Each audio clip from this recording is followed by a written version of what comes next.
दोस्तों हम हाजिर हैं मनोविज्ञान के 40 प्रश्नों को लेकर। इसको हम जल्दी जल्दी हल करेंगे। बाल विकास को कितने भागों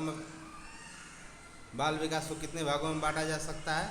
इसका सही आंसर है सी, 4 भागों। बाल विकास को कितने भागों में बांटा जा सकता है दोस्तों? 4 भागों में। बालक के विकास की प्रक्रिया एवं विकास की शुरुआत होती है। बालक के विकास की प्रक्रिया एवं विकास की शुरुआत होती है, कब से होती है दोस्तों? ए, जन्म से पूर्व से। शैशव काल का नियत समय क्या है दोस्तों? शैशव काल का नियत समय है जन्म से 5 से 6 वर्ष तक। ठीक है दोस्तों।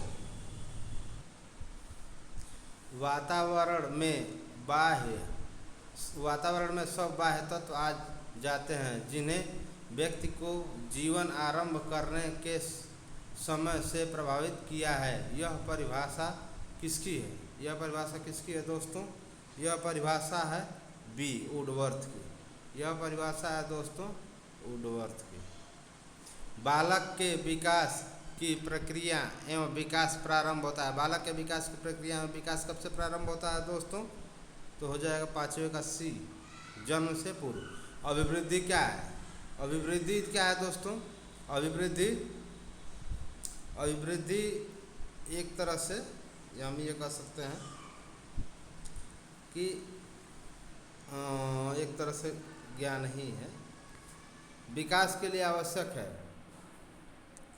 विकास के लिए क्या आवश्यक है? अधिगम, जन्मजात, वातावरण और ए और सी दोनों। विकास के लिए क्या है? अधिगम और वातावरण, इसलिए इसका डी हो जाएगा। अगला फिर सेम तरह का है। विकास के लिए आवश्यक है। विकास के लिए आवश्यक क्या है दोस्तों? विकास के लिए आवश्यक है वातावरण। विकास के परिणाम स्वरूप नवीन विशेषताएं और नवीन योग्यताएं प्रकट होती है। यह कथन किसने दिया था? यह कथन दिया था हर्लॉक ने। निम्नलिखित में से कौन सा विकास का सिद्धांत नहीं है? अनुकूलित प्रत्यावर्तन का सिद्धांत। निम्नलिखित में कौन सा शारीरिक विकास का एक प्रमुख नियत है? ये 2017 का टेट का है दोस्तों, क्वेश्चन है।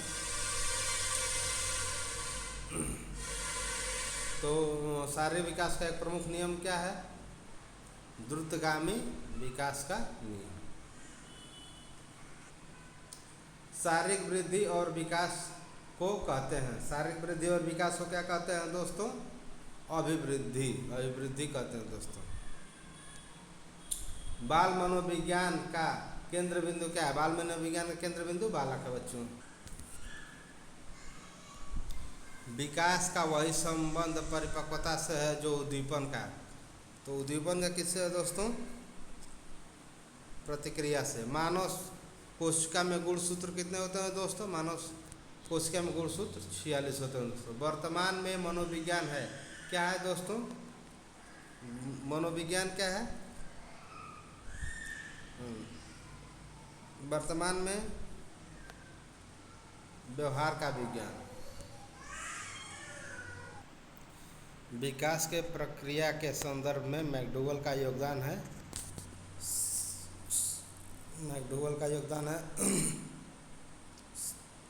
सी, 14 मूल प्रवृत्त्यात्मक व्यवहार का विश्लेषण किया। वृद्धि एवं विकास है एक दूसरे के पूरक। वृद्धि विकास क्या है? एक दूसरे के पूरक है। बाल विकास का निर्धारण किया जाता है। बालक की वंशानुगत संरचना किया जाता है। जन्म से मृत्यु तक चलने वाली प्रक्रिया है। जन्म से मृत्यु तक चलने वाली प्रक्रिया क्या है दोस्तों? विकास है दोस्तों। पूर्व बाल्यावस्था है। पूर्व बाल्यावस्था क्या है दोस्तों? 3 से 6 वर्ष।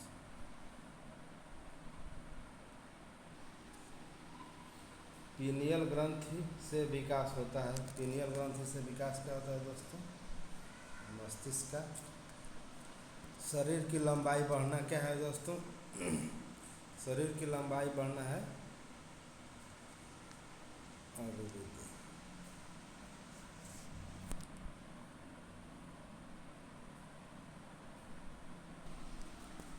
विकास के कितने पक्ष हैं? विकास के कितने पक्ष हैं?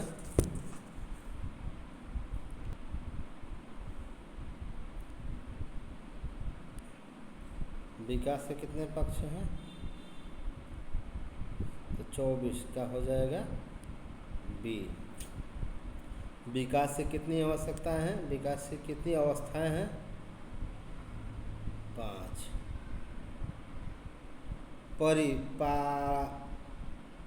परिपक्व काल का समय होता है, ये होता है 9 से 12। परिपक्व काल का समय होता है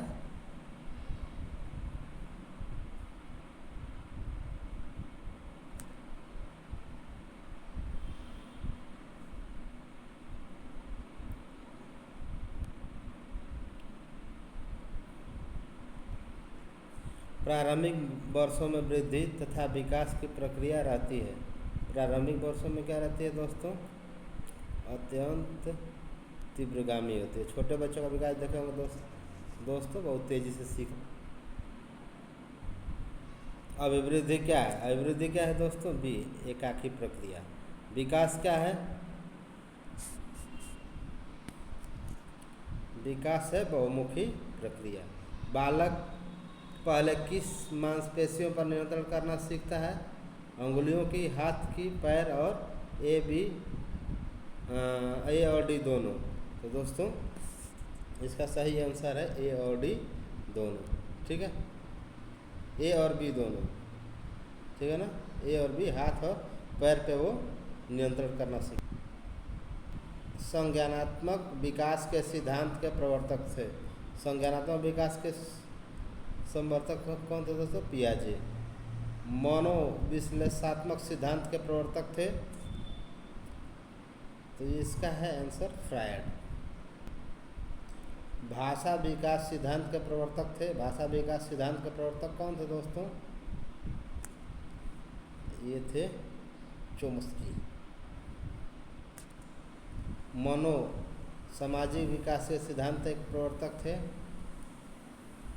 इरिक्सन।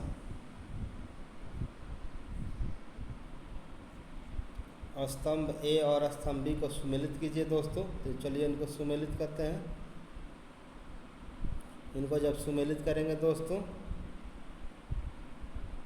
तो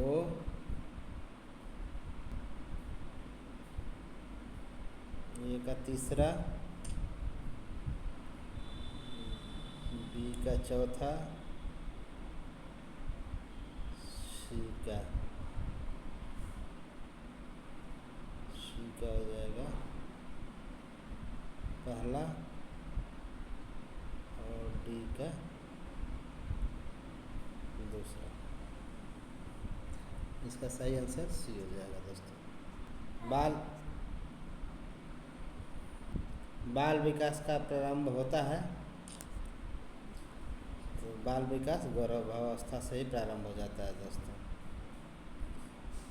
कक्षा में परिचर्चा के दौरान एक शिक्षक प्रायः लड़कियों की तुलना में लड़कों पर अधिक ध्यान देता है। यह किसका उदाहरण है दोस्तों? यह उदाहरण है जेंडर पक्षपात का। बच्चों में जेंडर रूढ़िवादिता और जेंडर भूमिका अनुरूपता को कम करने के लिए निम्नलिखित में से कौन सी पद्धति विकसित की गई है? तो जेंडर पृथक्करण, जेंडर पृथक खेल समूह बनाना। ठीक है दोस्तों, विकास के संदर्भ में निम्नलिखित में से कौन सा कथन सही है? विकास के संदर्भ में विकास क्या है? बहुआयामी होता है। विकास दोस्तों, तो इसी तरह के हम क्वेश्चन आप लोगों को लाते रहेंगे अपने प्रयास से। और दोस्तों अगर चाहते हो कि इस तरह क्वेश्चन आपको आसानी से मिलते रहें तो प्लीज़ मेरे चैनल को लाइक करिए और सब्सक्राइब करिए। धन्यवाद।